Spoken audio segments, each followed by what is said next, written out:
Good morning. My name is Julia Challenor. I'm a pediatric oncology nurse, and I'm the former Secretary General of the International Society of Pediatric Oncology. I welcome you this morning. We're just waiting for a couple more people to join, and then we'll go ahead and give you Zoom instructions and we'll begin.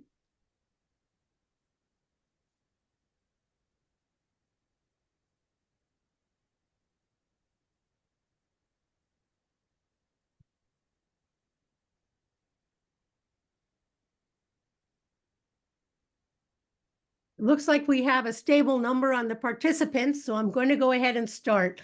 To give the housekeeping slides, we welcome everybody who's joined us for the next 2 hours. We hope you can stay for the full 2 hours. These are the Zoom instructions. We're going to have simultaneous interpretation in Spanish and also back in English.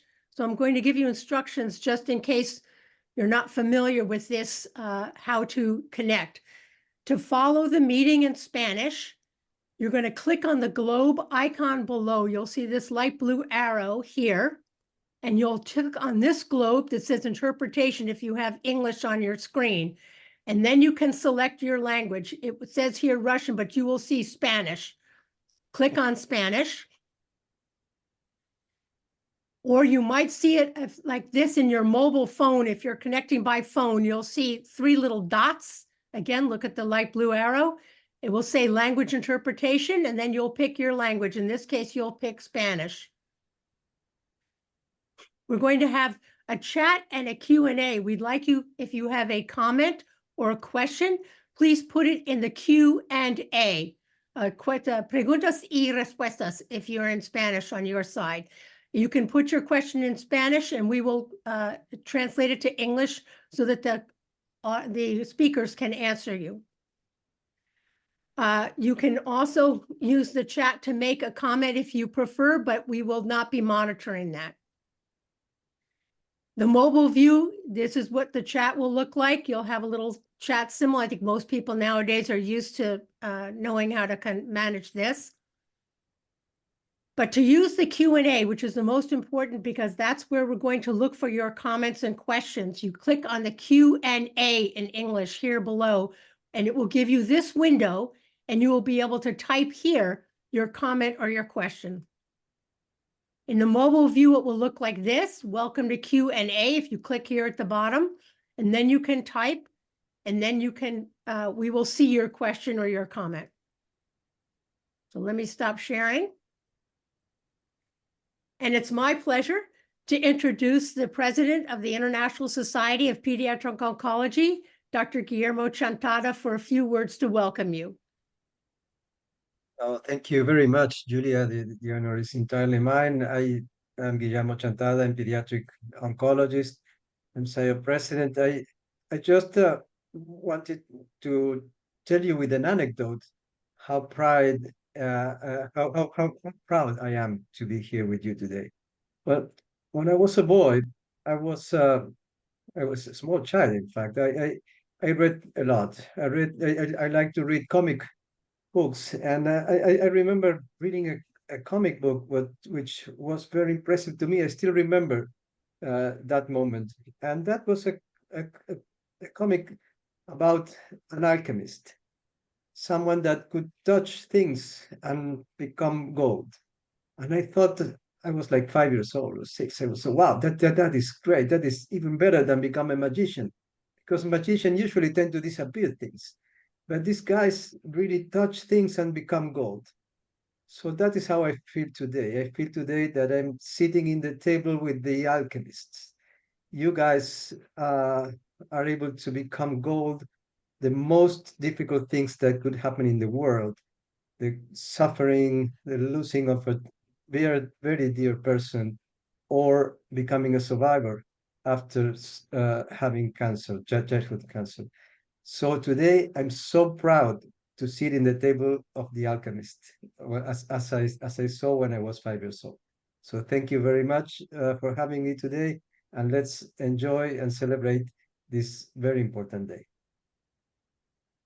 Thank you so much, Dr. Shantana. It's a pleasure to be here. Now, let me give the orientation to the audience.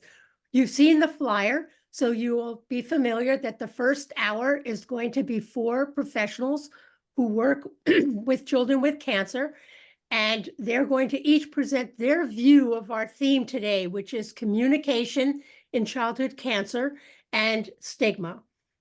Then we're going to follow that with an hour of people who have survived childhood cancer. We're going to share their perspectives and speak on the same theme, and we will introduce each of them in turn when we get to that hour.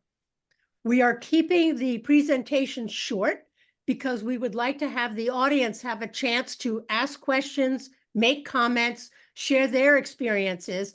We're not going to open the microphone for the audience, but we're expecting and hoping you will write in the Q&A, and we will transmit your questions or comments to the speakers, and they will be able to respond. The second half is a roundtable. The first half will also be like a roundtable once the panelists have finished their presentations. We thank you for joining, and with no further ado, I'm going to introduce this first speaker. Dr. Yamini Krishnan is the head of the Pediatric Hematology and Oncology and BMT unit at the MVR Cancer Center and Research Institute in Calicut, Kerala, India. She is the chair of the Neuroblastoma Subcommittee of INPOG and research organization of the Pediatric Hematology Oncology chapter of the Indian Academy of Pediatrics. She is the co-chair of the Protocols and Clinical Trials Subcommittee of the Indian Childhood Cancer Initiative, working for the improvement of the care of children with cancer in India, involved in the advisory committee of various non-governmental organizations. Through her clinical interests, she ties in the field of pediatric oncology. She is very much interested in studying the social aspects in the lives of children affected with cancer and mitigating the barriers associated with the reintegration process of our children into the society. Welcome, Dr. Yamini. Over to you. Yeah, thank you, Julia.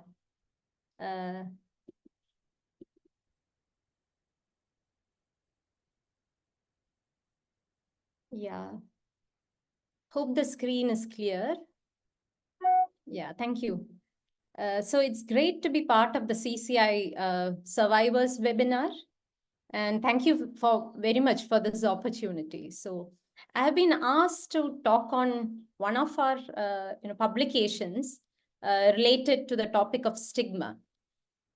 Public perception on childhood cancers from a population-based study in South India. Lessons to learn to avoid stigma. So let me just give you an overview of our setting. I come from the south of India, right at the bottom of the Indian subcontinent, a small state called Kerala.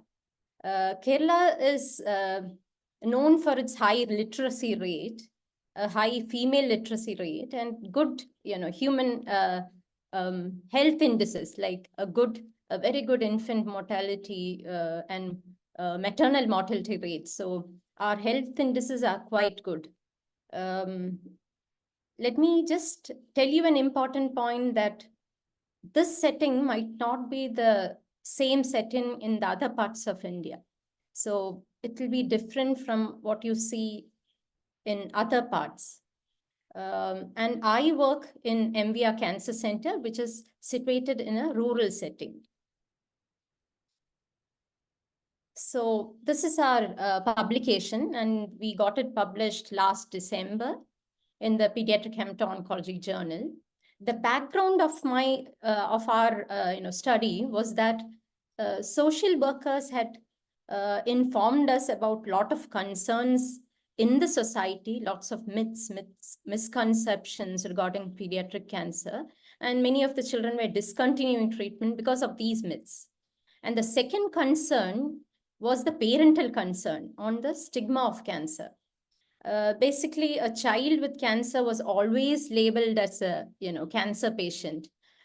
even after they would become a survivor, even after 5-10 years, they would still be called a cancer patient rather than a normal child.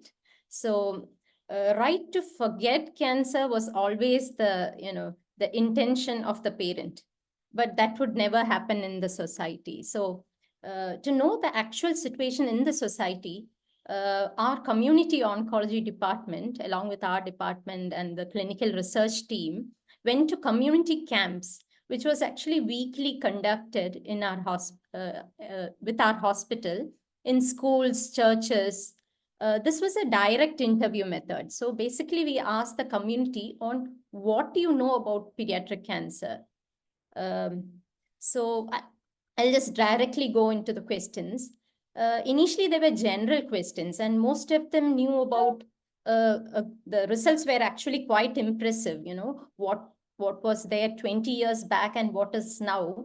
A lot of the questions were very well answered in our community. And most of these data of the respondents were from TV, cinema, print media. Some of them had these opinions from social media. And some people actually knew about pediatric cancer personally knowing a child.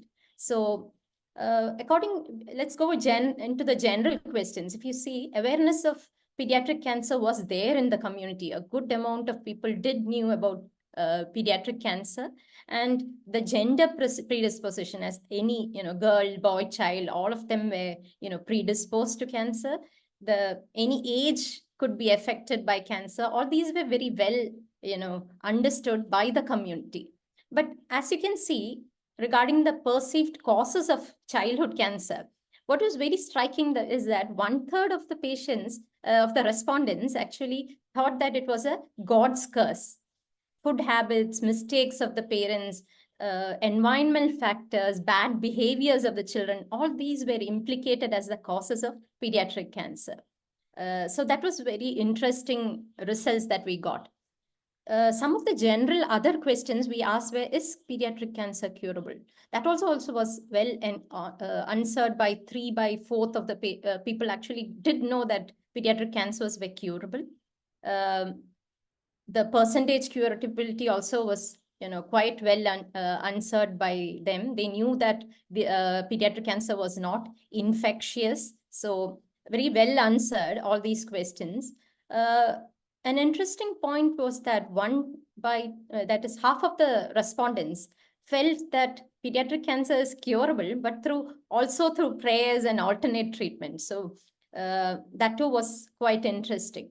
Coming to the social aspects, I would like to re-emphasize 2 points that were in the questionnaire. One was, would you disclose the diagnosis of childhood cancer to the family or the society?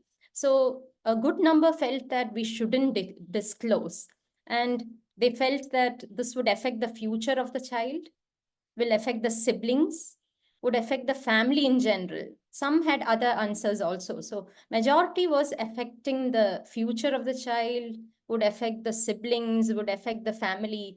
The other thing what we asked was, why do people hesitate to take treatment despite knowing it's curable? So that also fear about adverse effects, wrong beliefs, fear about treatment expenses, misconceptions and wrong information. All these were re-emphasized in the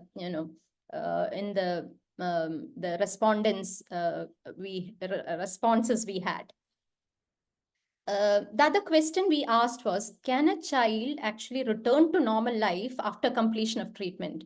Only around 44% actually felt that a child who has completed treatment would return as a normal child into the society. And the understanding for the reasons were very interesting. Some felt that it is probably due to the adverse effects of drugs, social isolation, complications of the disease. So lot of varied answers we got. But what was striking was 44% actually felt that a child having survived a cancer would never return to normal life. So we did another study actually regarding the resilience among caregivers of pediatric cancer patients. This is actually to re-emphasize the social aspects of the reintegration process of children. So we did a quantitative analysis as well as qualitative analysis. If you see the quotes that are given on the right side, some mothers actually felt that I do not interact with anyone in the society except the doctors and nurses. Actually, I don't even attend to phones because they inquire of the illness but offer only sympathy. And the other thing was that they critically actually blame me for the child becoming sick. So, and they say that probably it's because I didn't take care of the child properly. So definitely these aspects actually cause social isolation of those families with a child affected with cancer. And definitely this would affect the reintegration process of our children. So after our results, what did we do and what we can do? So what we did was, one, we have started proactively taking classes in the community, among social workers, among health workers, among, Anganwadi workers. These are the rural workers who actually do the, health checkup among the community. So we have actively started,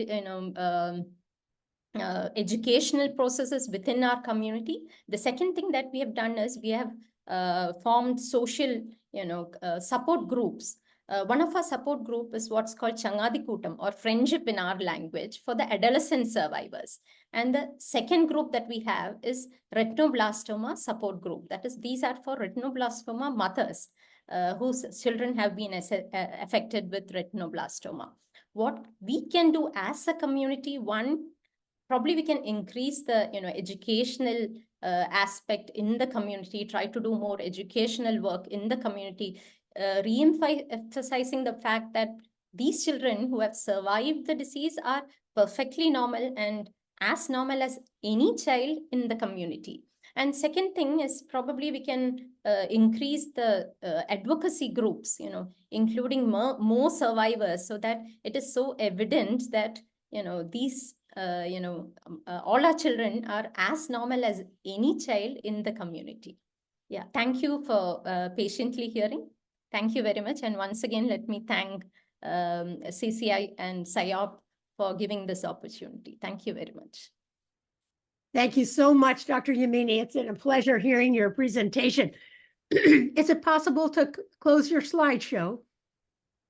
I'm going to move on now and introduce Mara Ayala, who is a PhD, and she's going to speak in Spanish. So you will, when she begins, you will want to check your globe if you don't understand Spanish, and you can switch to the language you prefer there.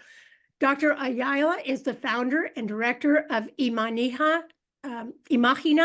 Paediatric Psycho-Oncology, a nonprofit in Aguas Calientes, Mexico, tending to the psychosocial needs of patients and their families.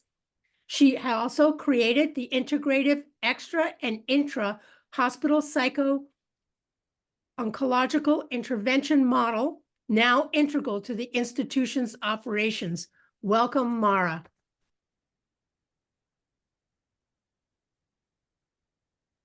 Gracias, Julia. Gracias, CCI SIOP, por esta oportunidad de compartir un poquito de las reflexiones que hemos hecho a lo largo de 10 años. Voy a hacer chiquito aquí. Bueno, espero que estén viendo ya mi pantalla. Sí, está bien, gracias. Ajá, déjenme mostrarles un poquito dónde está Aguascalientes. Está en el corazón de México. Es un estado pequeñito. Y bueno, un poquito de las estadísticas a nivel nacional. Tenemos alrededor de 5,000 casos nuevos cada año, donde el principal cáncer, el tipo de cáncer es la leucemia. Y en nuestros hospitales, los dos principales públicos es tenemos alrededor, de 150 niños activos en tratamiento activo. Como les digo, es un estado muy pequeño, pero eso nos ha permitido en Imagina acceder a la descripción de los significados que tiene el paciente y la familia respecto a la enfermedad. Nuestro enfoque está centrado precisamente en el paciente y su familia, y consideramos a la persona como un ser biopsicosocial y espiritual, entendiendo por espiritual esta parte del sentido de vida. Y sí, los niños, aunque sean pequeños, como cualquier persona, tiene esta dimensión y la expresa. ¿Sí? Nos interesa conocer la comprensión que hace la persona y la descripción que nos da acerca de cómo está viviendo y experienciando este tránsito por la enfermedad, porque a partir de ahí, a partir de lo que para la persona significa, nosotros pues trabajamos con ella. A lo largo de estos 10 años hemos escuchado muchas veces esto de la metáfora bélica, que es de lo que yo les quiero platicar, de algunas reflexiones que hemos hecho a lo largo de este tiempo. ¿Por qué nos referimos, por qué usamos esta metáfora cuando hablamos del cáncer? La batalla, la guerra, la lucha. Como bien decía la doctora Yamini, como algunas familias piensan que esto es un castigo, que es una prueba. Y bueno, hace años que me pregunto esto y claro que una de las respuestas que empecé a encontrar fue a través de Susan Sontag en su libro La enfermedad y las metáforas, donde dice que las metáforas patológicas siempre han servido para reforzar los cargos que se le hacen a la sociedad por su corrupción e injusticia. Y ella escribió este libro justo cuando ella estaba transitando por un cáncer que finalmente la llevó a su fallecimiento. Y ella dice que las metáforas patológicas se prestan mucho si son misteriosas, si no se sabe las causas. Y esto es lo que pasa con el cáncer, ¿no? Que se prestó muy bien para convertirse en esta metáfora social. También tuvo que ver, creo, esta iniciativa de Nixon en el 71, que fue la National Cancer Act, que de hecho, básicamente Nixon le declara la guerra al cáncer, y cosa que no fue mala, pues inyectó recursos para investigación, para que se tratara este asunto, pensando en que podía ganar esa guerra. Ya vimos que no, es un proceso mucho más complicado, largo y difícil, pero creo yo que a partir de ahí se empezó a usar esta retórica para referirnos al cáncer. Igualmente, pues los estudios, la medicina nuclear, todo el lenguaje que se utiliza alrededor de la enfermedad.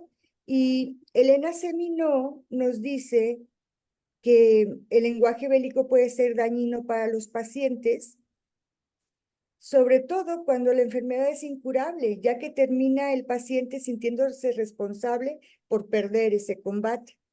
Y otros psicólogos nos hablan acerca de que la metáfora bélica promueve el poder y la agresión, que son actitudes contrarias o percepciones contrarias a la de prevención, que implica limitaciones, restricciones y autocontrol.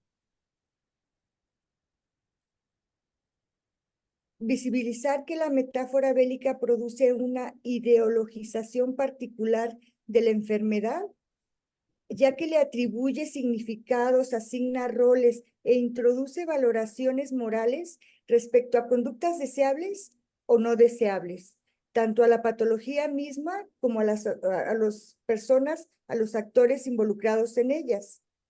Y todas estas personas que he citado hablan y se refieren en sus estudios a personas adultas. Imaginen poner todo esto en un niño, niña o adolescente. Imagínense la carga también para los padres. De por sí ya algunos llegan en el inicio expresando algún tipo de culpa por algo que hicieron o no hicieron, dejaron de hacer y que eso causó la enfermedad.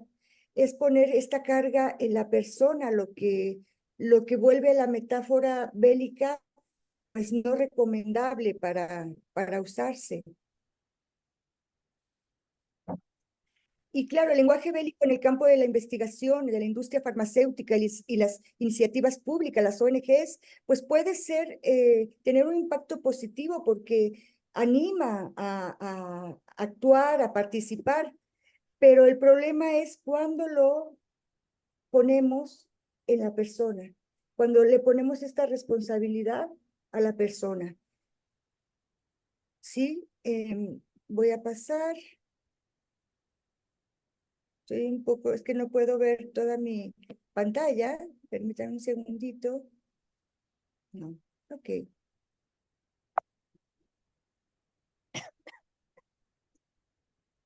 Nosotros creemos que el cáncer es un proceso que requiere una actitud en el momento presente, un constante acercamiento hacia sí mismo, ¿sí? Y el niño con cáncer, ante todo, como decía también la doctora, es un niño normal, él lo que quiere es sentirse normal. Y como niño es un ser en desarrollo, es vulnerable y necesita estímulos y cuidados, espacios para que se exprese y a un adulto dispuesto a escucharlo con atención y con respeto. También creo que el niño con cáncer que fallece ha tenido una vida que ha merecido la pena. Ha sido digna, respetable, significativa y aunque corta, ha sido completa. Esta noción anula la visión que dice que la persona que muere a causa del cáncer es porque ha perdido la batalla. Sinceramente, no he conocido a ningún niño, niña o adolescente que yo considere un perdedor. Todos ellos han transitado la enfermedad haciendo su mejor esfuerzo, lo que les corresponde. ¿No sería justo decir que les faltó más ganas o actitud para curarse? Así como absurdo sería decir que los niños de países desarrollados, donde tienen hasta un 90% de sobrevida, son mejores luchadores o le ponen más actitud o más ganas a la curación que en países como el mío, en el que apenas estamos sobre el 57% de sobrevida. Esto evidentemente será responsabilidad de las políticas públicas, del acceso a un diagnóstico y un tratamiento oportuno. Definitivamente creo que no es responsabilidad de nuestros niños. Ahora, ¿qué pasa con los sobrevivientes? Muchas veces ellos nos comparten que escuchan frases como estas: si pudiste con el cáncer, puedes con todo. Dios te da una segunda oportunidad de vida. Haz algo grande. Estás en deuda con la vida. Haz que valga la pena. Y a veces la sociedad le reclama a los sobrevivientes un mayor desempeño. Ya que han sobrevivido al cáncer, entonces se les pide que tengan una vida magnífica o con un desempeño superior al de la población normal. Algunos me han compartido que cuando les dicen, ¿cómo te admiro?, se sienten incómodos, porque evidentemente cuando uno admira a alguien es porque tiene el anhelo de ser como esa persona. Y a ellos no les hace sentido esto, porque quieren sentirse una persona normal porque lo son. Y bueno, a mí me gusta mucho esta frase de Miriam Algueró que dice, no se trata de ser valientes, ni de luchar, ni de vencer, porque donde hay valientes, hay cobardes, donde hay vencedores, hay vencidos, y donde alguien lucha, alguien pierde. Mi última reflexión es cómo hacer esta tarea pendiente de que la sociedad ayude a las personas que transitan por la enfermedad a construir su propia metáfora, una que se genere desde sus propios significados y vivencias. Muchas gracias. Thank you very much, Mara. Dr. Mara, it's been wonderful to hear your very, very thoughtful presentation. I'm going to move on to Dr. Anna Sonkin. Dr. Sonkin is a parent of a pediatric cancer survivor and a pediatrician and a palliative care physician currently working at St. Jude Children's Research Hospital. She also specializes in clinical communication skills education. Until 2022, she lived and worked in Russia and now lives in New York. Over to you, Dr. Anna Sonkin. Thank you, Julia, so much. I have one correction to make. I do not work as a pediatrician or palliative care physician at St. Jude. I work as a coordinator in the global department. This is actually a very big moment for me, I have to confess. This is probably going to be the first time that I am talking from a parent perspective, as a parent of a survivor, or a better term that I heard recently, person with lived experience. I think that also takes us further away even from the war metaphor, which I also don't like. So I am going to be sharing my personal story and kind of trying to weave in some of my professional reflections. So bear with me, I am nervous. So my title today, can you see my screen? Is See One, Do One, Teach One, which for those of you who maybe don't know, is a phrase that is used a lot in clinical medicine education. So for various skills, I think it came from surgery, right, Julia? So, and it just means that the best way to learn something is to see it done, then to do it, and then to teach it. So this kind of corresponds to the path that I had, and I'm going to share with you.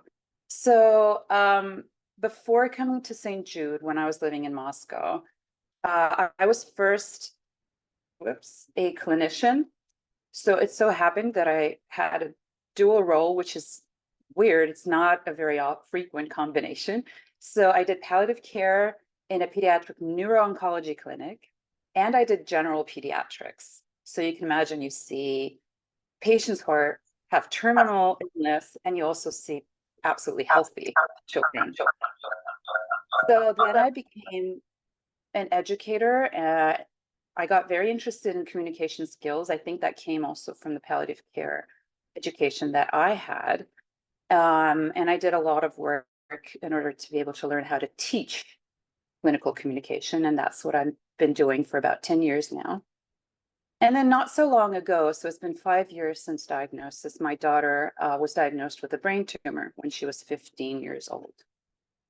So I'm going to talk a little bit from those three hats that I have as a clinician, educator, and parent.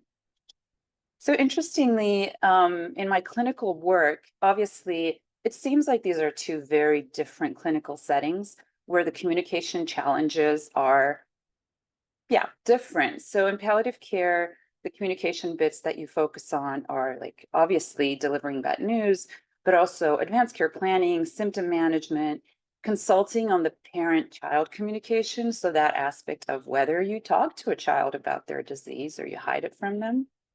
And in general pediatrics is more about anxiety around infections and vaccines. There's a lot of history taking because you're involved in diagnosing conditions. There's a little bit more of structure and timekeeping because you have a busy clinic. You have to really make everything happen on time. Interestingly, when I started teaching, I found that a lot of things that we can teach are actually the same process skills that apply in any clinical setting, and in fact, outside clinical medicine. I'm not going to talk a lot about what's on this slide. This is just the model that we used in Russia to teach. And it was created specifically to get together all the research that exists. Of course, all this research was from Western Europe, the States, Britain. So we have to be really careful about how this applies globally. But to get all that research together to understand, can there be a model that can be used clinically wherever, like in any specialty, in any setting? And that was very important, I think, in my work. The story that I'm going to tell you today is about the relationship building part of this model. So that's not the only, but one of the important objectives of a consultation, of a clinical encounter. We talk about building trusting relationships, creating a safe environment, working with stress and uncertainty. And I know Dylan is here. Thank you for coming, Dylan Ratz, who is from the Culture and Communication Program at St. Jude Global. And she's been doing a lot of work to try to understand those domains and what are the different functions of communication. And a lot of that is around relationships. So when you teach formally, you have a group of clinicians, doctors, nurses, and you think about what are the skills of relationship building that you want to teach these people in various ways. There's quite a list. Like there's some nonverbal communication, there are techniques about questioning and listening. There are ways where you can elicit ideas, concerns, expectations, acknowledge them, show empathy, give tailored information giving, shared decision making. There's quite a lot actually that you can focus on. And it was very interesting for me to teach that. And I did that in a simulated environment. So we did either role play or analyzing videos, or my favorite, simulated patients who are professionals, know how to give feedback, understand what the skills are. So having worked for a long time with this, come 2019, and everything changes. So my daughter, after having some symptoms and going through an assessment, is diagnosed with a brain tumor. She was treated in this big hospital, which is the main federal center for neurosurgery in Moscow, you would think. It was a very cold, lonely, and even cruel sometimes place. And this sign over here really shows the atmosphere that was there. In a dark corridor, there was this door and somebody put a sign saying, "There is no one here." And that really reflected the loneliness that we experienced in that hospital. So what I'm going to talk about specifically is the radiation consultation that we had after her tumor grew and she needed that next phase of treatment. So if you were to ask my daughter, how did that consultation go? She would say, "Oh my God, it was terrible." But what went wrong exactly? And because I've been teaching, a lot of teaching involves observing. When you teach, especially experientially, you're observing what people are actually doing. So if you try to break down what exactly happened there, it was a dark room. So the physician didn't turn on the lights after looking at lots of images. There's absolutely no eye contact the whole time he was looking at a screen. No facial expression. He did not introduce himself. There were these long silences where he was typing on his computer. There wasn't any clear structure, so we didn't understand what was going to happen. How much time did we have? Do we need to ask questions? Do we wait? We couldn't understand what to do. And there was absolutely no room for questions. And when I was preparing for this webinar, I know that a lot of us as parents and people with lived experiences, we think about communication and about the ways we can change that, the way we can influence how medical professionals communicate with us. So drawing from my teaching experience, I've been thinking about how we can bring what we know from educational theory and research into this kind of environment. And the most effective way to change people's behavior is to give feedback, whether it's direct feedback to the person or it's some sort of like unified, summarized feedback that you give to the medical institution, for example, or even wider, the feedback that we give to the wider community when we tell our stories during events like this one. So what we know is that for feedback to be effective, it has to have certain qualities. It has to be specific. It can't just be, "That was terrible. They were bad to me." It has to be descriptive. It has to be pointed at something useful, so something that could actually be changed. And a lot of the times it helps for it to be strengthened with some kind of feeling of emotion or reaction or thought. So what do I personally think about this or feel about this? And I'm going to give an example in just a moment. So what I'm inviting all of you to do is, if we decide to give feedback, how can we think about the interaction or the group of interactions that we had and think about what are the specific behaviors that we observed? I actually think this could apply to society and all those things that we've been talking about, that we would want to give feedback to the wider community, right? About that war language, about stigma even. So what are the specific behaviors that we observe? Which ones of these behaviors can actually be changed? What was the most important issue? And this is a very important point because people don't receive a lot of feedback. That's important to know. If you give them a lot of feedback, they're just going to be overwhelmed. So what's the 1 or 2 most important things that we want to give feedback on? And actually, how did that make me feel specifically and why? Is it just that I know that that's wrong, or I can actually share what that did to me and why that's an important? So if I think about that structure, I'm thinking, I'm going a little bit over time. I'm sorry, probably just a minute. Sorry. So it might be something like, depending on what's important to you, they or you did not introduce themselves, did not invite me to ask questions, so I felt disrespected and dismissed. Or it was dark in the room, they were looking at the computer the whole time, never once looked at me. I felt uncomfortable and scared. My personal one, if I had a chance to give that feedback, maybe I did, but I was just scared to do it, to be honest. My one would be this. You did not tell me what was going to happen in the consultation.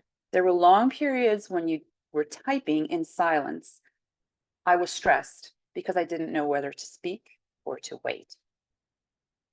So I don't know if you also feel that this applies, that we can use this somehow in our practice, in our work, in our advocacy work, in our teaching work. I just wanted to share this. And the last thing that I wanted to show you, and I think, Guillermo, I saw you there. So last week we were in Japan, in Yokohama at SIOP Asia, and I, of course, was sitting in all the CCI meeting sessions. And I was asking some questions about my daughter, specifically in the survivor session. And they were so kind to me. So I just wanted to show a photo of these amazing young people who came to me after the session, hugging me and asking about my daughter and giving advice, sharing their contacts, and even sending her the little gold ribbon pin that everyone has. So thank you very much. And here's my email in case you have thoughts and ideas of how we can maybe use all of this, or maybe you don't agree and have other ideas. Thank you so much again. It's a big moment for me. Thank you. Super. Thank you so much, Dr. Anna. It's been a pleasure to listen to your very thoughtful presentation. And I think your advice was clear and direct, and will maybe give other people ideas of how they can communicate better as well. I'm going to move on to Criss Koba, Dr. Koba Mjumbe, Criss Koba Mjumbe from the Democrat. Sorry, you say it, Criss, because it should be right. Can you say it? Mjumbe is a African Congolese name. Thank you. I did better the first time I tried when we first met. I apologize. Dr. Criss is a public health expert and associate professor at the University of Lubumbashi in the Democratic Republic of Congo. He specialized in the studies of quality-adjusted life year and disability-adjusted life year and cancer costs in Africa. Of Congolese origin, he studied medicine in Lubumbashi. He's a member of the Group Franco-Africain de Oncologie Paediatric. We know it as GAFOP, and SIOP International. Welcome, Criss. Go ahead, over to you. Thank you, Julia. But I have a great privilege to share with I found in the field for my experience to oncology. But my topic is stigma of cancer survivor psychology experience of the parent of childhood cancer in survival in Lubumbashi. According to the data information collecting, today cancer is a diagnostic and survival rate for childhood cancer have increased because of improved treatment protocol around the world and in the Republic Democratic of Congo. Most of children arrive before we lack enough to live with cancer, but stigmatization is described the negative and attitude views of support by ignorance. And good communication has a positive effect of health outcomes. This study we do in Republic of Congo Congo is a big country in the center of Africa, but we have 99 million people who live in Congo, but this statistic is for 2020. 46% of this population, they are child before 15. DRC is a large country of sub-Sahara Africa, and 2.3 million square kilometer is like West Europe. But 15 million live in Kinshasa. Kinshasa is the capital, but is the most population is in Africa, city in Africa. And we found 6 death per woman as a fertile rent. But we have a different type of stigma in DRC, and this stigma we found in the field, but we know that the young people who have survived in cancer are medically vulnerable population due to the physical impact of treatment, which can result hair loss and screening the change mobility emotionally and social impairment resulting include the stigma which may be experienced on 3 types of stigma. But we found 3 types of stigma. The first one is public stigma. In public stigma, we found the example like a limitation of participation in social life. In family stigma, we found a bad luck. And the self-stigma, we found in the field the loss of hope in life. But excuse me, Criss. Sorry, excuse me, Dr. Criss. Can you advance your slides? I think you're talking about your next topic. Can you move the slide? Yes. There you go. Thanks.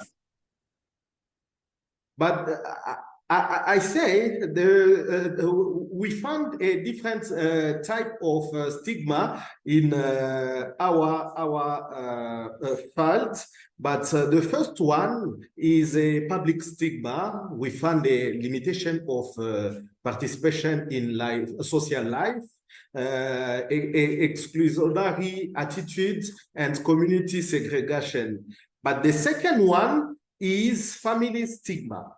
We can go family stigma, and in the family stigma, we found the bad luck and cruise and punished from God. And the third one is self-stigma. In the self-stigma, we found a reduce of quality of life, less adherence to long and reduce self-esteem and lack of power to act. But in our environment, we have a common appellation used for the cancer.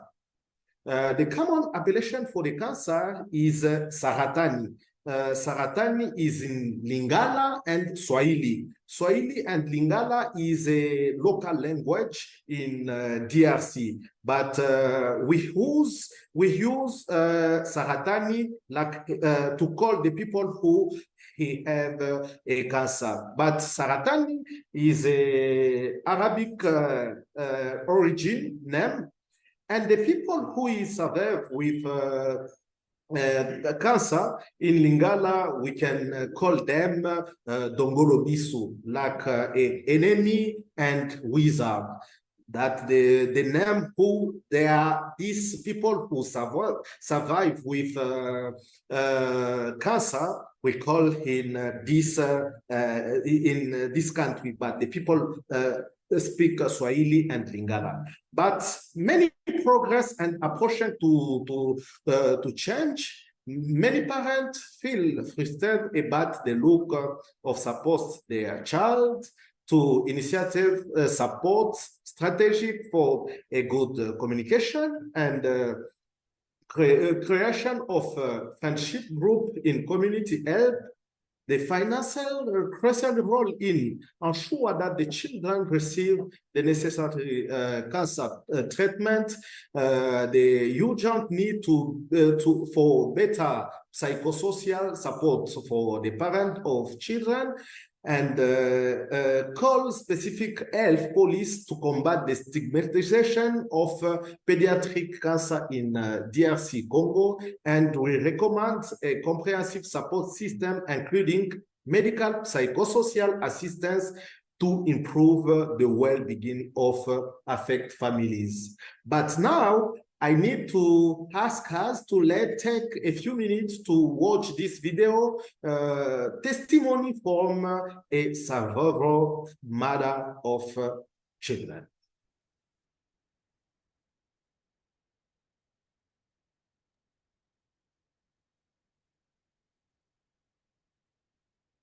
Ni Professeur Koba, niko munganga ku clinique universitaire ya Lubumbashi na mina tumika mu santé publique, mais beaucoup plus ni unaangalia wagonjwa wale weko na kanser, kuangalia magonjwa yabo na kuishi kwao tangia ile siku balidiagnostike malari ya kanser na kupitia traitement yabo na kama bana pona u wale watakufa, ile yote tunajifunza wakati kanser. Asante sana doktor. Huyu mtoto yangu tuko sasa na 2 ans. Niambia mtoto huyu wangu yuko na kanser. Ile saa nilisikia kio mtoto yuko na kanser, nilihuzunika sana. Ninaangalia age yake 5 ans, mtoto na kanser. Deja niliona lufu. Pale mimi naona mtoto vile na huzuni sana, paske mimi naanza kujiuliza mtoto wa 5 ans na kanser, hii malari hii ni ya demo? Hii malari inatokea wapi? Paske shi bote tupale si tulikome atukuiweke kanser mu 5 ans. Hapana, hii ni paka tu demo hii malari mimi sichikie, paske mfamilia yetu hakuna hii mtu kuna ile malari inatokea wapi? Sasa pale nitaenda kuonesha baba yake, njoo mimi si US vile babake na yata siki. Sawa. Sasa mimi nitakuuliza pale balinionyesha aseme muna kanser, mulitikia aseme ni malari, mtu anaweza.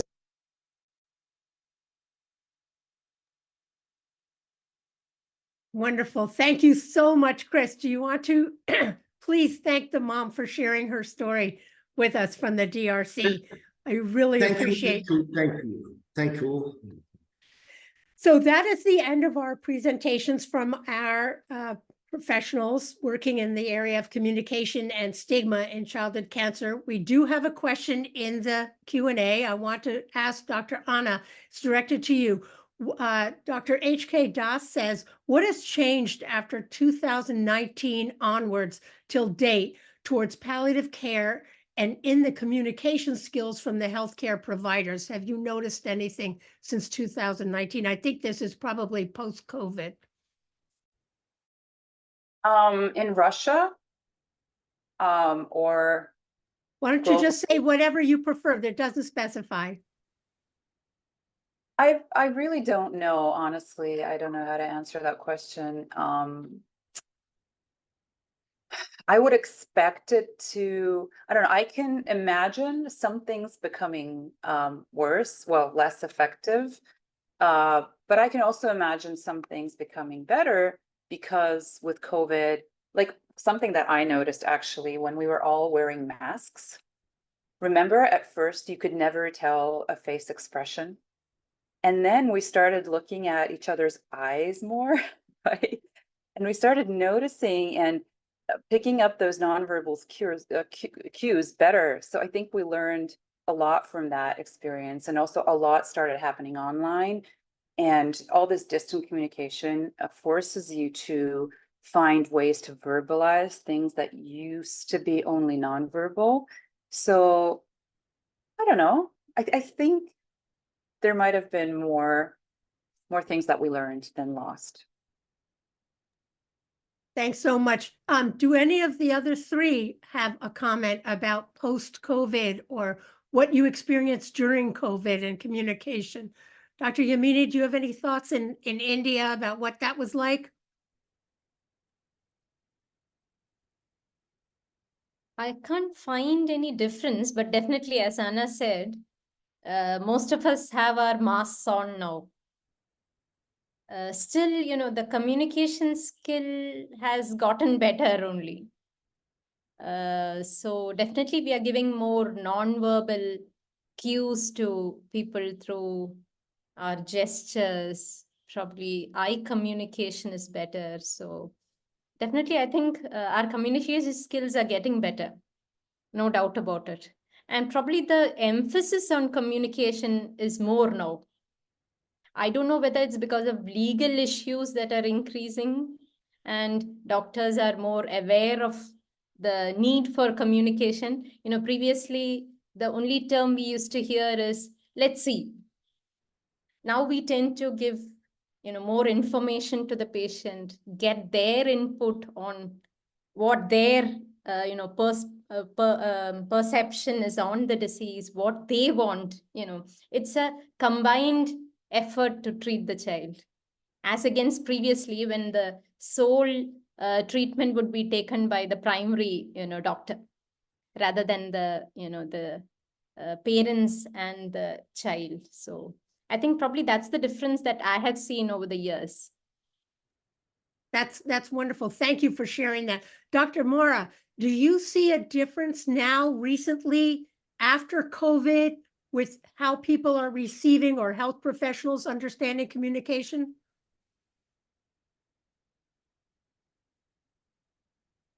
Bueno, no encuentro grandes diferencias que no se hayan trabajado con el diálogo, porque si bien, por ejemplo, durante el COVID, a mí me costaba mucho trabajo, como psicoterapeuta, pues estoy acostumbrada a contactar mucho con las personas y a leer todo su lenguaje corporal y no verbal. Entonces era muy difícil y yo de hecho siempre hacía el gesto de retirarme el cubrebocas para que vieran mi cara y me lo volví a poner. Pero eso, el usar esta parte y cubrirnos la mitad de la cara, definitivamente nos orilló, nos obligó a contactar con la mirada. Y creo que eso fue un avance digamos, en la comunicación médico-paciente, porque los médicos efectivamente, como decía Ana, a veces ni siquiera miran a la persona que está frente. Y el trabajo que hemos hecho en psico-oncología y que hacemos todos alrededor del mundo es precisamente humanizar este trato, ¿sí? Decirle a los profesionales que también son personas y también son humanos, cómo comunicarse y cómo acercarse y hacer contacto sin que sientan que pueden ser lastimados, porque muchas veces eso es lo que hay en el fondo. El COVID nos puso en evidencia que lo vulnerable que somos, y creo que eso fue algo que, ese sentimiento compartido, creo que fue lo que ha permitido que avancemos un poquito en vernos como eso, como personas. Thank you. Mil gracias, Dr. Mora. Mariah, if you allow me, may I allow Criss to answer this one question and steal 1 or 2 minutes from your section? Thank you. Sure. Dr. Criss, thanks so much. Dr. Criss, did you see a difference after COVID in how the patients were thinking about cancer or the stigma of cancer, or did you see any changes after COVID? Yes, of course, we found a difference before COVID and in COVID and after COVID. After COVID, the people can go in the contact with another people, and the people can see the stigmatization because the people go out. But in COVID, the people don't go out and stay at home, and this patient say is not found too much stigmatization. But after COVID, the contact with another community, another people can do this attitude for a new stigmatization for the community. Thank you so much for sharing your experience from DRC. So that concludes the professional part of the presentations for the first hour. We're going to invite the professionals to stay with us if they have the time, because if other questions come up, they're welcome to give an answer. And I'm going to turn the microphone over to Mariah, who is going to be the moderator for the next hour and for the roundtable with those who have a lived experience of childhood cancer. Mariah, over to you. Thank you very much, Julia. Just getting my slideshow set here. Okay. Thank you. My name, as Julia said, is Mariah Forster Olson, and I am from La Crosse, Wisconsin, in the United States.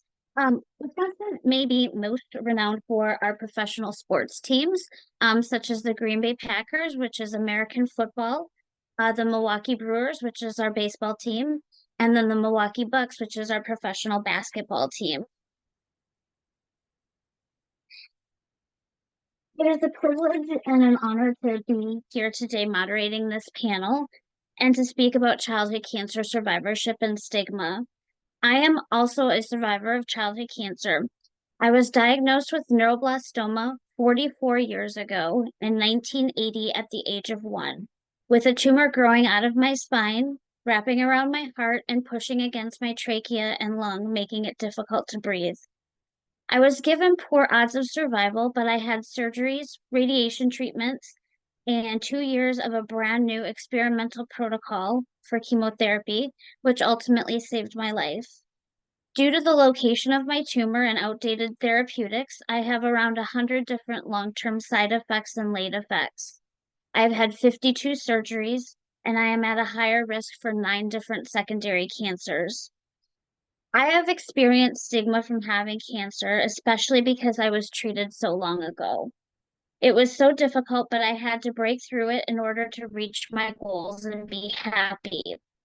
For example, I am almost finished writing a book about my life with Bell Asteri Publishing titled Hope Over Despair that focuses on hope, optimism, and positivity.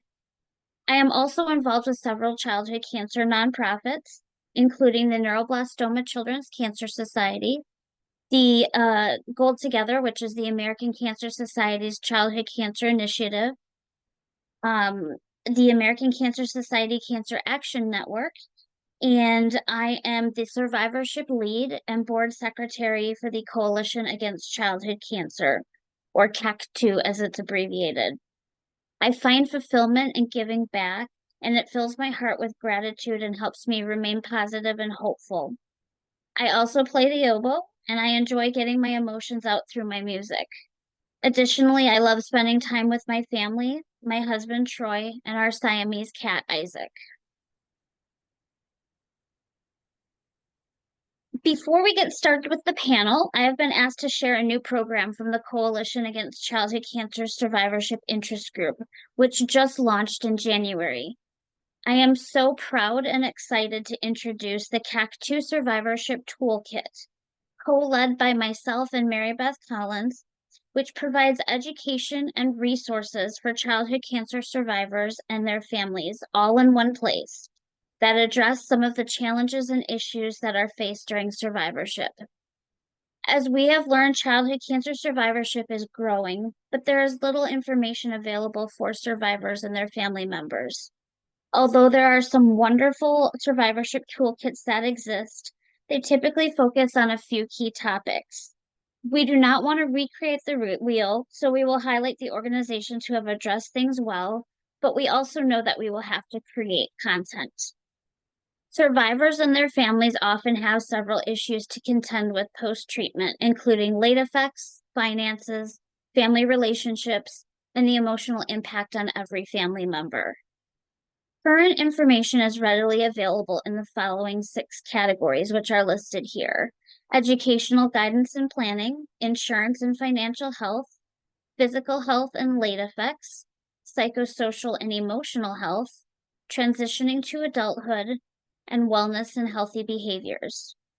The CAC2 Survivorship Toolkit draws together expertise from professionals and experienced advocates to create a dependable library of resources and provide guidance along the survivorship journey for survivors and their families.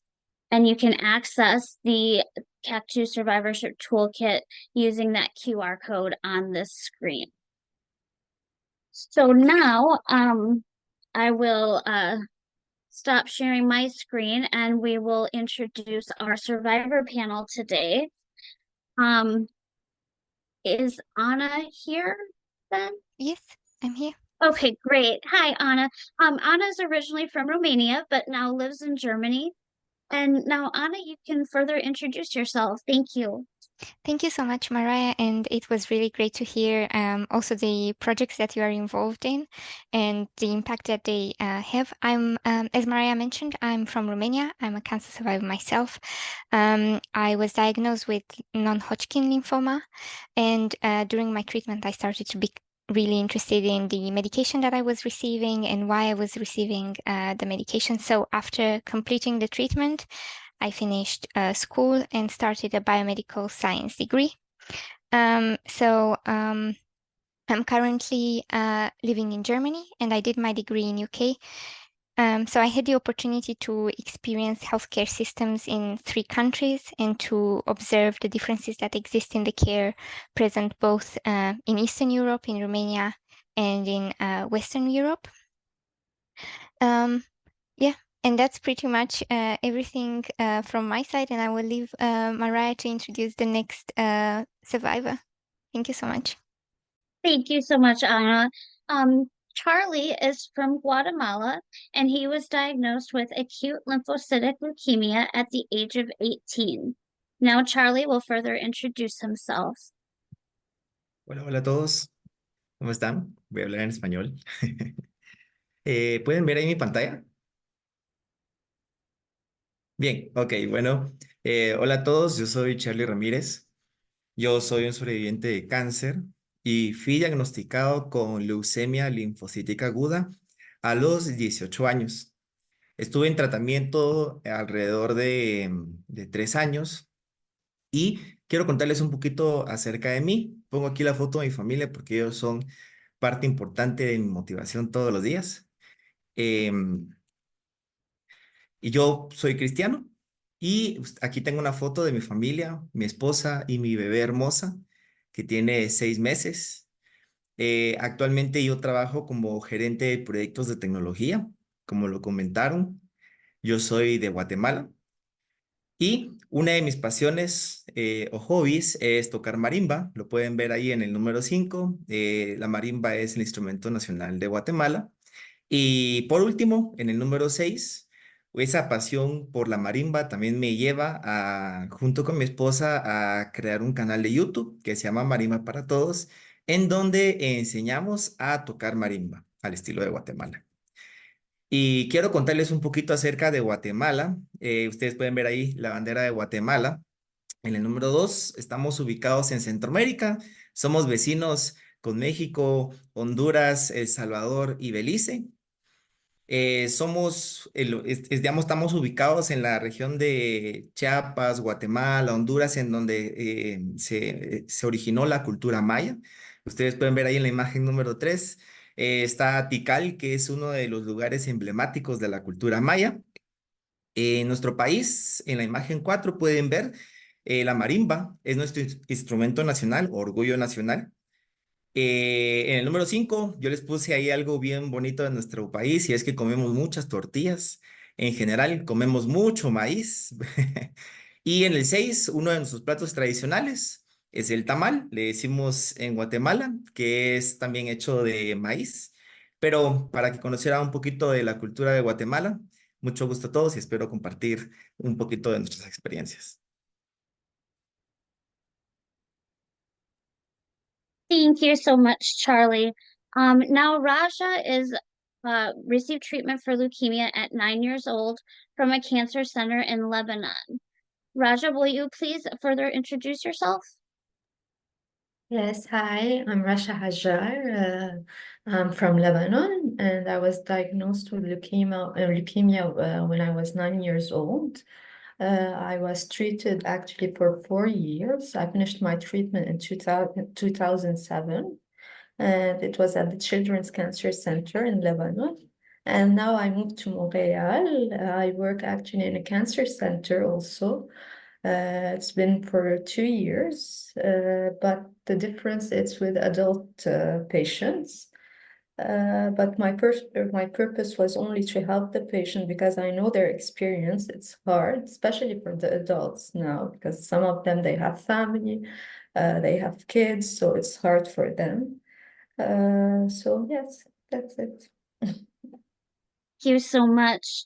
Now Minar was inspired by her personal cancer experiences to pursue a career in medicine. Minar, please tell us more about yourself. Hi everyone, my name is Minar. I'm 24. I am 24 years old. Can you see the presentation? No? Not yet.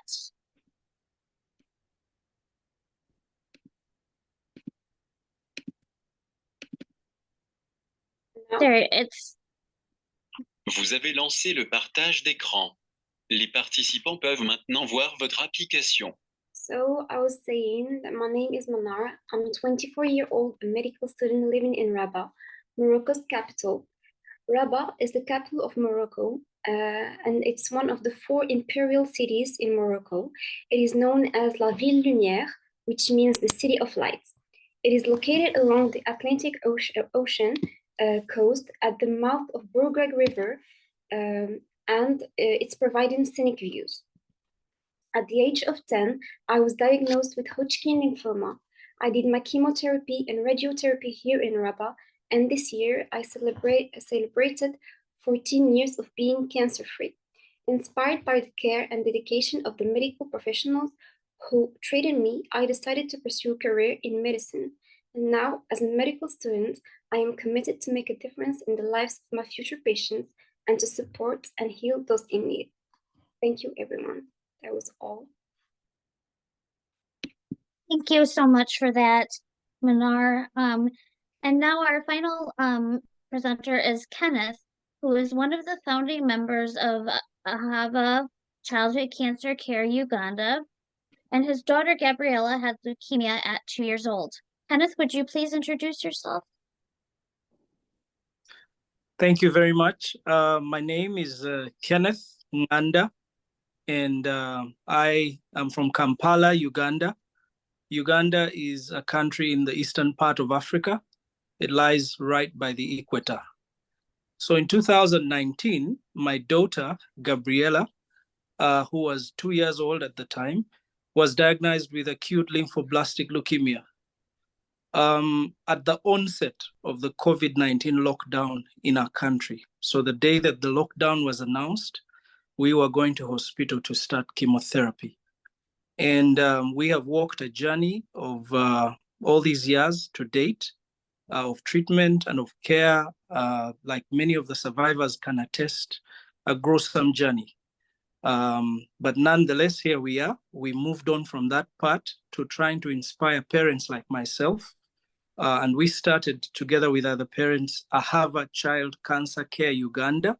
It is only one of 2 parent support groups that we have in the entire region here in Uganda. And I am so honored to be a part of this. Thank you, everybody, for all the survivors, for your amazing stories and testimonies. Thank you. Yeah. Thank you so much, Kenneth. And now I'd just like to remind everybody that if you do have a question for this group of survivors, you can put that in the chat. Just checking to see here. So let's Excuse start me, Mariah, with, can I just make a quick question before? I just want to direct Criss, can you look at the Q&A because there's a couple of questions for you there. So if the professionals could look at the Q&A and just monitor people are asking questions there, you can answer with the little blue button. Thanks, Mariah. Sorry for the interruption. Go ahead. No problem. So we do have a question in the chat from Dr. H.K. Das.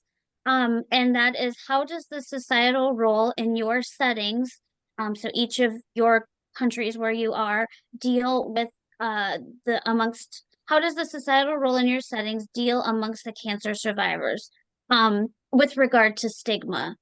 So I'm going to start with Rasha, would you mind answering that first? Yes, of course. Actually, during my treatment, it was a little bit hard when I go outside in the society, because being I have a bald head. I don't wear any hats, so they were like looking at me and feeling sorry for me, because for them during my treatment, it was like, if you have cancer, that means you're going to die. So, and also when I was going to school, because I didn't stop going there, some of my friends also, they treated me differently because of me being diagnosed with cancer. So yeah, but now it's much more different, because there was so many explanation about cancer. So they know more. So it's much more better than before. Thank you so much for that answer. Charlie, would you like to take a stab at answering that question? Sure. Creo que en mi país, voy a hablar muy puntualmente de mi país en Latinoamérica, Guatemala, hay falta de conocimiento y de qué significa, digamos, esta enfermedad, de lo complejo que es.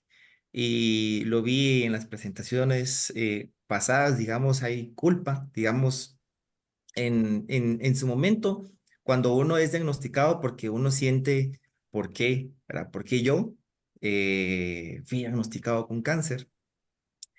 Y muchas veces la sociedad, siento yo, en mi caso muy puntual, no entiende, digamos, lo complejo o lo profundo de la situación y lo que uno llega a sentir.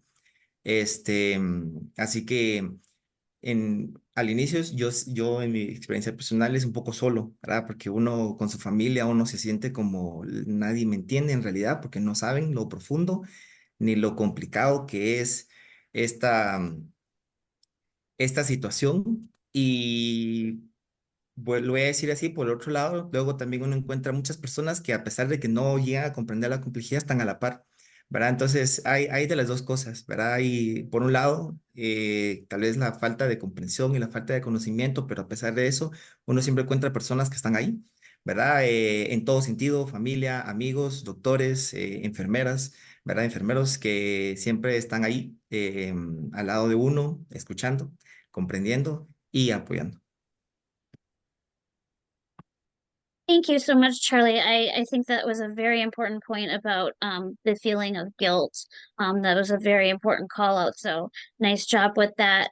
Minar, would you like to answer that question next about how stigma plays a role in your area, in either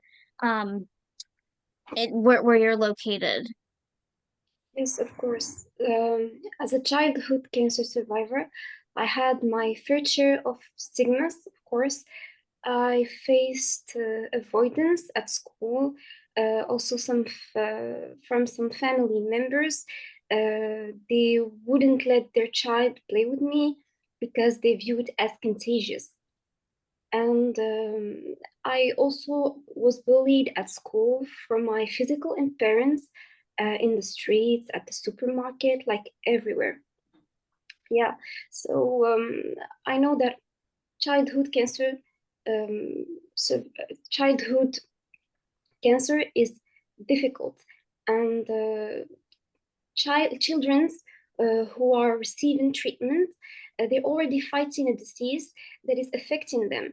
So the last thing they want is to feel rejected by community. And this can lead to difficulties with social reintegration, and it can negatively impact their mental health. That's all. Yeah, thank you very much. I can relate to the bullying aspect of it, and I think probably all of us survivors can relate to that.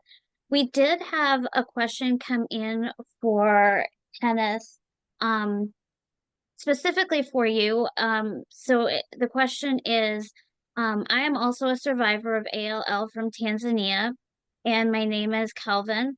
I was asking, what are the challenges to many parents in Uganda when it comes to childhood cancer in the aspect of taking their kids to the hospital? Thank you very much, Calvin. My brother from a neighboring country in Tanzania. Our challenges in the region are pretty much the same. With our experience here in Uganda, cancer is a very financially limiting illness. As a parent, personally, I had to give up my work to be supportive to my spouse, my wife, and the mother of my child. And because of that, you're spending all the money and all the savings that you have. And this is the same that we see for other parents as well here in Uganda. Many will abandon treatment for lack of transportation. Until recently, the only cancer center we had at the Uganda Cancer Institute was in the capital in Kampala, which for many parents is over 400 or 500 kilometers away. So they can't even afford transportation to come to the clinics. And even when they do, they're not able to come back for the follow-up visits because of limitations with finances, limitations with food, which face challenges even with just the food and feeding patients here. We face challenges with accommodation. It's a shame, but until recently, patients at the hospital where we got treated were sleeping on the veranda and in car parks. You know, the hospital had to improvise with tents. And it's still partly the situation, although there are a few improvements. So there are various challenges. I just only highlighted a few of the challenges that we would face to bring children for treatment. Many of the parents will also abandon treatment because they have been told that their child is bewitched, you know, that they're going through something that either their parents have done in the past. There's a curse following their family.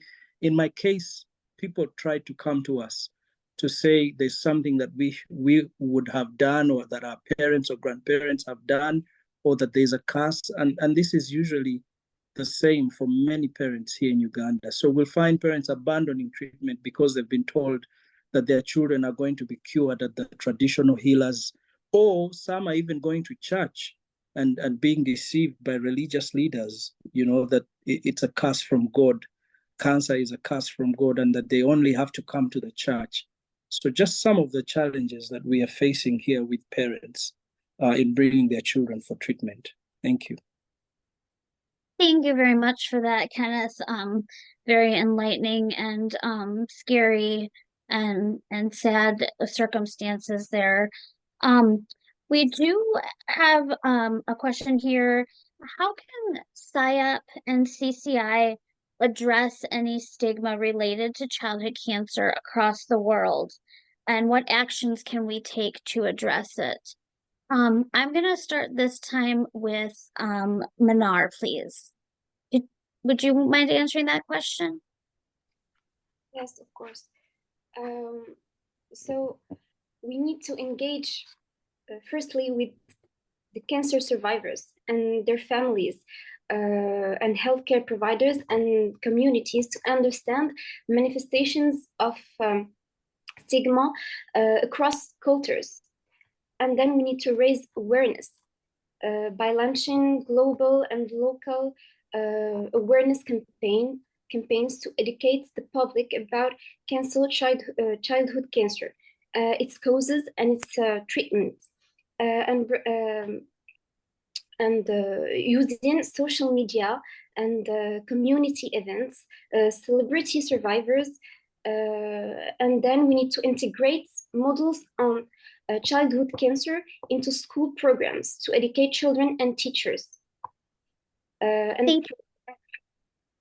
I'm sorry, please continue. Yes, of course. And then we need to improve healthcare professional communication skills regarding the childhood cancer. That's all. Thank you so much for that very thorough answer. That was a great job. Anna, could you please answer that question of how CCI and SIOP can address stigma across the world and the actions that we can take to address it? I think, first of all, by what Manar mentioned, engaging with the patient community and with the people that have lived experience. I think there is an opportunity also to collect patient experience data and advocate using that data, and increasing the access to support services that childhood cancer patients and survivors should be able to have by having awareness campaigns, because as it was already highlighted, there are lots of misconceptions in regards to the causes of cancer, what people are experiencing, and also when people return to school. I think there is a need to educate the pupils that are in school in regards to cancer, so that when a cancer patient is reintegrated back into the school, there is not that misconception that the cancer is contagious, what Manar mentioned, and I also experienced when returning to school. Then there is a lack of awareness regarding the body image for which you are bullied. So if there would be programs that educate students in regards to cancer and normalize the concept of the disease and not minimize it, but acknowledge that it can happen, and that the people that are back to school need a little bit of support. And I think there is also, when we're looking at school, but also the general population would need to be educated in regards to this. And I would say also in regards to healthcare professionals, I think one of the aspects that I would highlight is the communication that healthcare professionals should develop when interacting, communication skills when interacting with a kid, because most of the time the communication happens between the healthcare professional and the parent. So you are never building a relationship with your doctor, and you're never aware of what actually happens with your medication, with your treatment, and with your care. And out of a sudden, when you become an adolescent or a young adult, you're forced to learn about all of these aspects by yourself from zero, without having any backup knowledge and having to manage your own disease, which can be challenging, especially if you're moving away from your home country and you're forced to manage everything by your own, and your parents are not there to guide you in this transition. So I would say these are a few aspects that SIOP and CCI could work on together with the patient community and with the society. Thank you so much. Charlie, did you have anything that you wanted to add to this question at all? Sí, gracias. Yo agregaría dos cosas que, para ser muy sincero, encontré acercándome a este grupo. Y uno, creo yo, es compartir las historias, porque, como les decía, tal vez en mi experiencia personal en Guatemala, me sentí solo al inicio, ¿verdad? Porque como hay mucho desconocimiento, ¿verdad? Del cáncer, es más, yo no conocía a nadie en su momento que haya pasado por cáncer. Cuando me diagnosticaron, mi familia empezó a conocer muchas personas alrededor, ¿verdad? E historias, y eso me motivó, pero no existe algo, lo voy a decir así, como tal estructurado, ¿verdad? En el que realmente uno pueda saber dónde ir a buscar otras experiencias, otras personas, pero eso de verdad creo yo que motiva mucho, digamos, el generar esa comunidad y comunidades pequeñas, ¿verdad? Comunidades pequeñas en donde pueden encontrar apoyo. Muchas veces solo el apoyo de compartir, ¿verdad? Y estar a la par y de saber que no estoy solo, eso ya da mucho confort.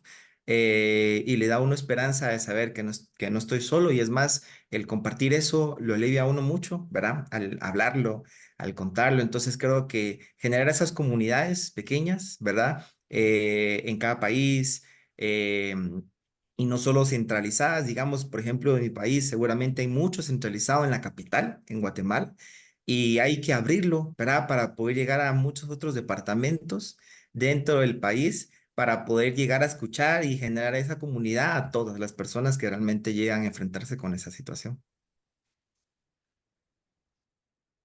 Thank you so much for that.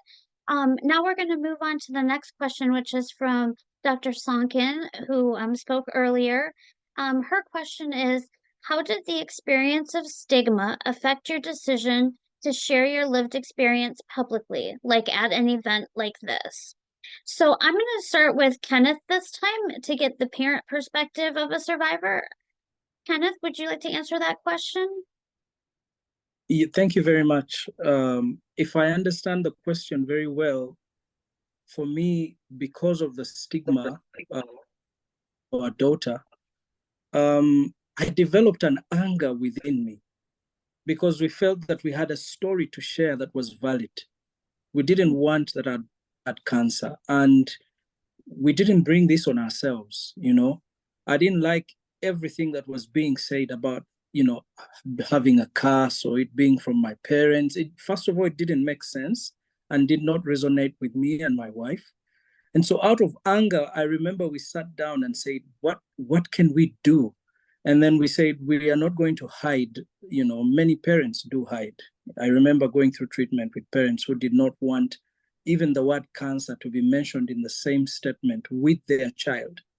So out of an anger, developed a desire to share our story in an explosive way, to do something. And it started simply by the need for blood. Our daughter did not have blood because of COVID-19. There was a lockdown, and blood in Uganda is sourced mostly from secondary schools and universities. They were under lockdown. So we started by mobilizing people within our immediate family to walk to the blood donation center. And people walked, I'm telling you, 5, 7, 10 kilometers. They were riding bicycles when they heard of the story of our child to go and donate blood. So it started off in that simple way. And then we felt that it was upon us to then share her story and inspire many other parents, some of whom were afraid to speak out, but then others also who did not just have a platform. So it started off simply like that for us. And slowly we graduated into a huge blood donation campaign. As I speak to you now, we have over 4,000 registered blood donors that have gone to the blood donation to donate blood. And we use that to share about childhood cancer, the fact that it is real, but that, you know, there's help and there's cure. And it also then graduated into a parent support group where we are sharing with other parents and encouraging them to speak out, you know, and walking the journey with them and just sharing the truth. We also discovered there's so many lies, you know, and the truth has been powerful. So for us, the effect turned from anger to being positive and desiring to share. Yeah, that's our experience. Thank you. Thank you so much. Rasha, from a survivor point of view, how did the experience of stigma affect your decision to share your lived experience publicly? Honestly, it doesn't affect me negatively. I feel proud of myself telling other people that I had cancer and I'm a survivor now, because it's not my fault that I had cancer, so I should be ashamed. It was a good experience actually at the same time because it made me stronger, made me much more stronger. And yeah, so I don't feel ashamed at all. And I tell every new person that I meet or is having a difficulty, is just that got diagnosed with cancer, I tell them the truth, and I tell them that I also had the experience. It was a long journey, but look, it's something positive. I'm working now. Everything is good. It's not something to get ashamed of. Thank you so much. That's a wonderful perspective and great to feel pride about it. To be proud that you're a survivor, that you made it through. Minar, would you also like to answer this question? Yes, of course. At first, I wasn't really proud of my cancer journey. I didn't tell anyone, not my friends, after high school and that. But recently, I started telling people that I had cancer when I was a child, because as Rasha said, it's not my fault. I didn't do anything. It happened. That's pretty it. Thank you. Thank you so much. We now have another question here from Julia. How can the survivors share an example of when someone said something that was helpful during their treatment, or said something that made them feel supported, and can they tell us that story? So we're going to start with Anna on that one, if that's okay. Yeah, sure. I was trying to recall, and sadly, I do not think I can recall anything that truly was that supportive statement that helped me push through. But I would say what helped me definitely throughout the treatment, it was the psychosocial support received during the hospitalization, and receiving mental health support from the point of diagnosis, during the treatment, and after the treatment, in order to be able to reintegrate, and also to have explanations for what I'm going through, why I'm going through things. Obviously, there were not medical explanations, but I think that's what helped me throughout. It was not a statement, but it was the constant support received from a professional. Thank you so much. Anna, I'm sorry, Charlie, could you answer that question next, please? Sí, seguro. Yo tengo en mente dos experiencias que me ayudaron bastante. La primera fue de mi doctor, el pediatra oncólogo que llevó todo mi tratamiento. Y lo voy a decir así, yo tenía 18 años y él me animaba y me trataba como un niño. Y la verdad es de que esas pequeñas cosas que él hacía, ¿verdad? Como chistes, bromas, aún en medio de que yo estaba en la quimioterapia, me animaron un montón. Porque yo siendo ya de 18 años, ya no un niño, ¿verdad? Me hacía recordarme lo que un niño, como un niño ve la vida, ¿verdad? En encontrar momentos felices en los chistes, en las bromas que hacía mi doctor y me animaba mucho, ¿verdad? Y hacía trucos de magia. Él hacía trucos de magia. Entonces yo estaba en medio de la quimioterapia y él llegaba conmigo con cartas y me decía, bueno, escogí una carta y él adivinaba la carta. Eso de verdad me dejó marcado el corazón. Es algo que le estoy eternamente agradecido a mi doctor. Y la otra experiencia fue con una enfermera. Me recuerdo yo que fue un tratamiento en el que yo tenía que estar 3 días de largo en el hospital. Para serles sinceros, ustedes saben que en Latinoamérica es muy complicada la situación, entonces mi familia siempre evitaba ir al hospital porque era muy caro, ¿verdad? Entonces siempre tratábamos de tomar las quimioterapias, no en el hospital, sino en la clínica del doctor, porque era mucho más económico solo pagar por los medicamentos. Pero hubo una vez en la que sí tenía que ir al hospital y era tratamiento creo que de 3, 5 días que tenía que estar en el hospital de lleno, ¿verdad? Todo el día con la quimioterapia. Y me recuerdo que yo miraba las bolsitas del medicamento colgado a la par de la cama donde yo estaba y yo sintiéndome terrible. Pero hubo una enfermera que yo le decía, es que eso me da náuseas. Y ella vino una vez y puso una bolsita encima de la bolsa de medicamento, una bolsa de papel, y dibujaba animalitos. Entonces dibujaba la cara de un gato, dibujaba la cara de un oso. Yo creo que son cosas pequeñas, pero creo que desviaban mi atención del dolor y me hacía como voltear a ver las cosas pequeñas y bonitas de la vida. Y esas dos cosas me dejaron marcado. Estoy muy agradecido con ellos porque me animaron mucho a seguir adelante.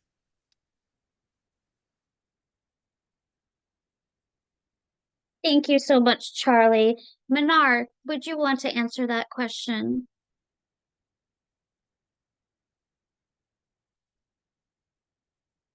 You're on mute if you're, yep, thank you. I didn't hear you. Oh, I just said, would you want to answer the question? Can the survivors share an example of when someone said something that was helpful during their treatment or something that made them feel supported? And can you tell us that story, please? I really can't recall right now something. Okay, that's no problem. Rasha, did you have anything that you'd like to contribute? Yes, of course. Actually, what helped me most is the fact that my family didn't treat me differently than my siblings. I kept going to school when I couldn't, when my immunity system was low or tired. I used to study at home and go do my exams when I can. And what also helped me is that the staff where I was treated at the CPS Children's Cancer Center, they were like my second family. They didn't treat me like I'm a sick a child. No, I'm just here to get treatment, to laugh, have fun, and that's it. So yeah. That's great. Thank you. And Kenneth, I noticed that your hand was up. Did you have anything that you wanted to add to this? Yes, I did. Thank you very much. I think for me, it was two people. One was obviously my wife, because we were going through the journey together. We constantly would speak to one another, and her presence and her words were very, very encouraging. She kept saying, that everybody may be saying that this is a curse, but we know that God chose us to, for a purpose, because, we had prayed about having our child before, all this cancer came in, and she kept encouraging me to go on, and we acted then as an encouragement one to another. So throughout the journey, we knew that we were to go through this because we could handle it. And how true that was. I mean, look where we are, what we're trying to do now. But the second one, the second person that said something is our outgoing SIOP Africa president, who also happened to be a lead pediatrician oncologist at the Uganda Cancer Institute, Dr. Joyce Bagala Kambugu. She kept telling us, because we had many questions all the time. She said something that has stood out for us to this day, a bold statement of, let us not borrow worry. Do not borrow worry. And that has been recurring in our journey. Do not borrow worry. Because we always had so many questions concerning her health, concerning her vital organs, concerning the reaction to the medicines. And she kept reassuring us and saying, do not borrow worry. And we have found ourselves repeating this same statement as we address parents. But it's profoundly her words, do not borrow worry. And just the way they handled our daughter at the treatment, allowing her, to be part of it, allowing her to, at her young age, even to address them. At some point, she told them, please do not call me by my name. Her name is Gabriela. She said, do not call me by my name. I am now a doctor, and I've come to treat you, and my name is Dr. Lalala. So allowing us to enjoy the treatment journey with amazing words and amazing work, do not borrow worry, has stood out for us. Thank you. Yeah. Thank you so much, Kenneth. We do have another question from Dr. Sonkin. Do you think the overprotection of the parents has any effect on the reintegration process? Do any of our survivors want to answer that first, or anybody have a burning desire to answer that? Or I can call on somebody too. I can answer if.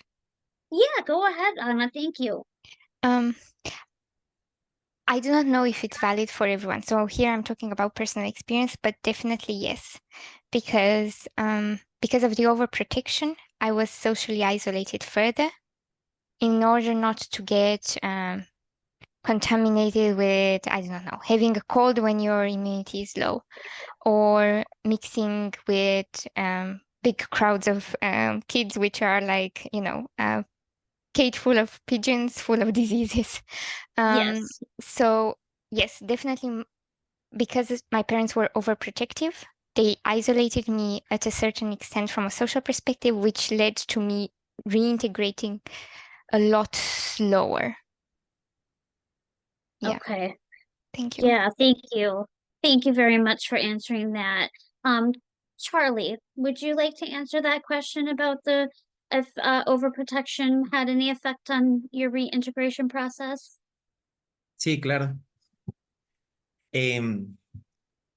Yo en varias ocasiones he hablado con mis papás de esa situación, y ahora que tengo una hija de 6 meses, de verdad, no me imagino lo difícil. Escuchaba la historia de Kenneth, no me imagino lo difícil.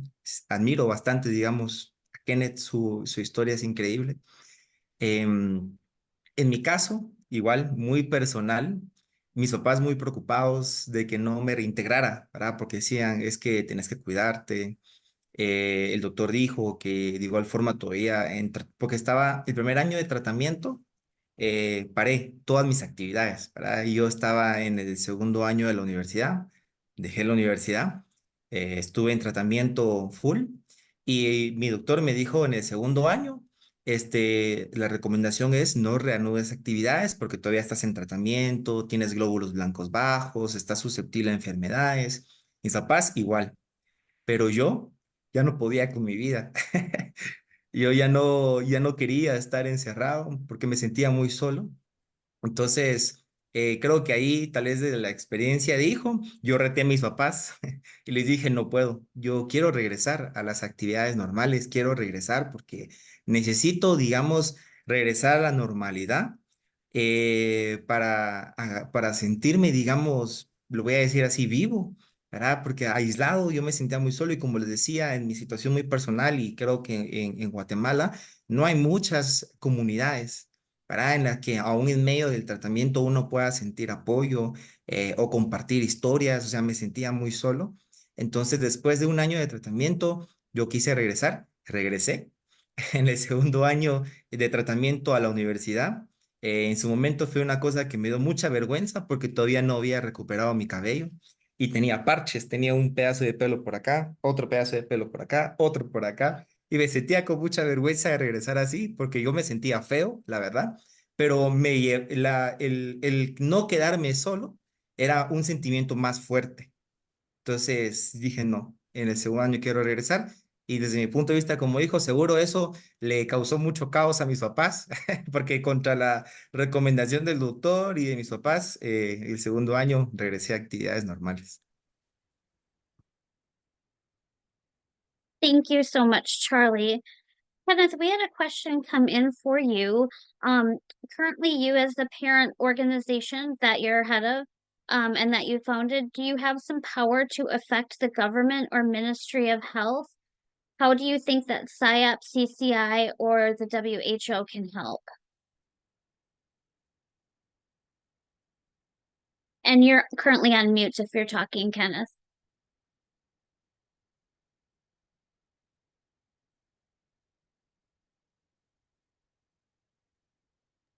I'm sorry about that. Yes, as I have a child cancer care, we first and foremost recognized by hospital, the leading center for treatment of children with cancer in Uganda, and in partnership with them. We are also a part of a wider community within the Uganda Cancer Society. And because of that, we are involved right now. Our government and our Ministry of Health is drafting a national cancer control plan because there was a need, the government realized, to centralize cancer treatment. And of course, as parents and as stakeholders, there was an opportunity for us to have an input because the plan is going to have a direct effect on our children and on ourselves. And so currently, that is what we are doing. We are involved in drafting and studying together with the Ministry of Health in Uganda. And there have been several steps. Eventually, the National Cancer Control Plan will be brought before Parliament, and it will become, law, and therefore begin being implemented. So currently, if I understand your question, that is what we are trying to do now. Yeah. Thank you so much. Manar, we do have a question for you. Are you able to answer? I'm sorry, Manar had an emergency at work. She had to leave. Sorry, Mariah. Gotcha. Okay, thank you for letting me know that. Let's see if we've got any other questions here.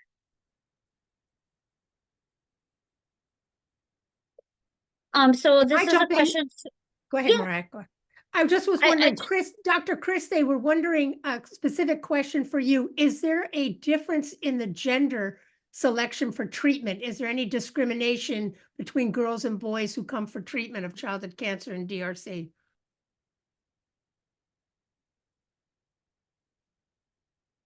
Yes, Julian. Hold on. Yeah, did you see in the DRC, is there any discrimination that more often you see boys being treated or more often you see girls?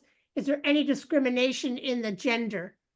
No, you don't have the discrimination of the gender in DRC for the treatment. Yes. Thanks a lot. Over to you, Mariah. Back to you.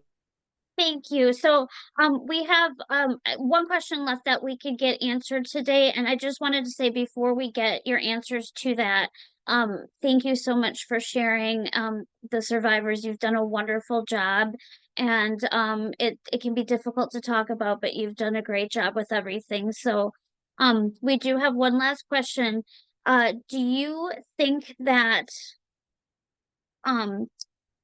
with CCI and SIOP, sorry, I had the question up here and it just disappeared. Here we go. Do you think announcements or flyers by SIOP and CCI in the social media could help with sorry, that question is specifically for Manar.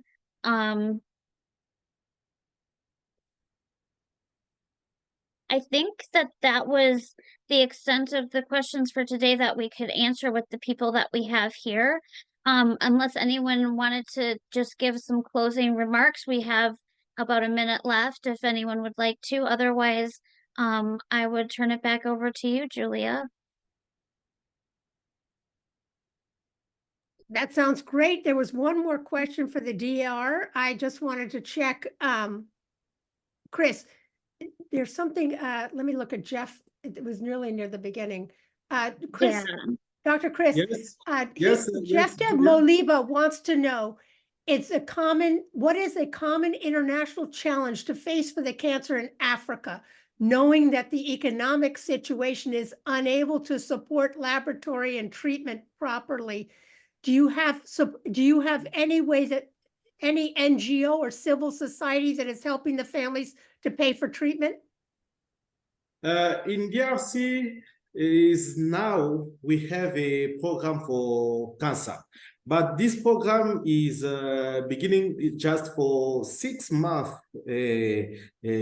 ago, and we fund just GFAOP in 3 provinces. In Kinshasa, the capital, and Lubumbashi, and Bukavu. Bukavu is a province near to Rwanda. But this one we can fund.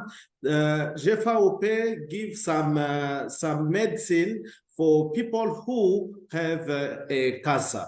But we don't fund the NGO in DRC, especially for cancer.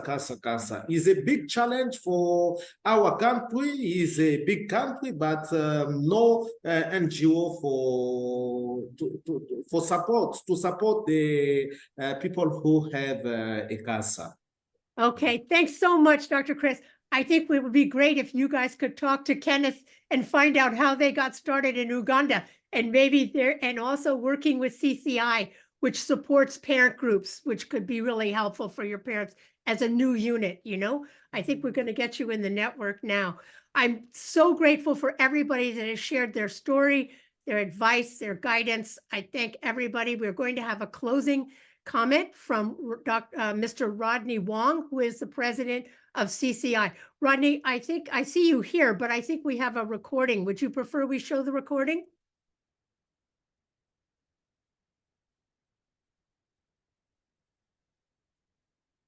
I don't know if he's live because I don't see his picture. Amelia, why don't you go ahead and show the recording? And we are actually we have recorded the whole session. So let me assure everyone that's joined us that you can see these this session on the YouTube channels of both CCI and SIOP when we are finished. It will probably be up by the beginning of next week.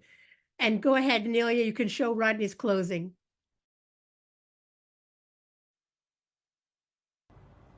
Dear friends, as we draw this survivor webinar to a close, I'm filled with profound sense of gratitude and hope. Over the past hours, we have heard incredible stories, exchanged knowledge that empowers, and foster connection that strengthen our global survivor community. To our survivors, your courage inspires us every day. You remind us that each moment is precious and that the human spirit is indomitable. Let us continue to build and strengthen our survivor network across the globe. To the families, caregivers, and healthcare professionals, your unwavering support is the backbone of this journey. Thank you, and thank you to our close partner, SIOP, for believing in CCI and your partnership in this journey. Thank you to all the speakers for sharing your incredible stories. As we part ways, let's carry forward the commitment to support childhood cancer research, advocacy, and awareness. Let's continue to be the voice for those who can't speak out and the strength for those who falter. Together, we are a beacon of hope. Together, we can make a difference. Thank you, and thank you for your dedication, your passion, and your belief in the future where childhood cancer is no longer a life sentence. Stay strong, stay connected, and let's look forward to a world free from childhood cancer. Thank you. Fantastic. So thank you to everyone who attended. We are actually on time, which I think for many Zoom webinars is a miracle.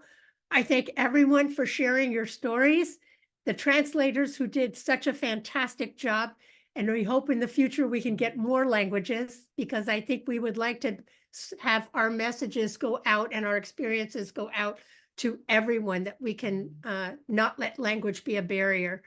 And we appreciate you taking your time out on a Saturday to join us. And good evening if you're at night, and good morning for those in my time zone in California. And for those in the midday, we appreciate your attendance and are grateful that we are now a community and a network joined and hope to get bigger.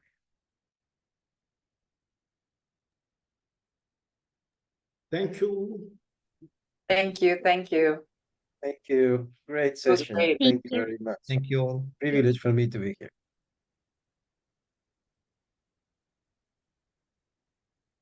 Nelia, can you let us know when you've closed us out and we're alone in the panel room?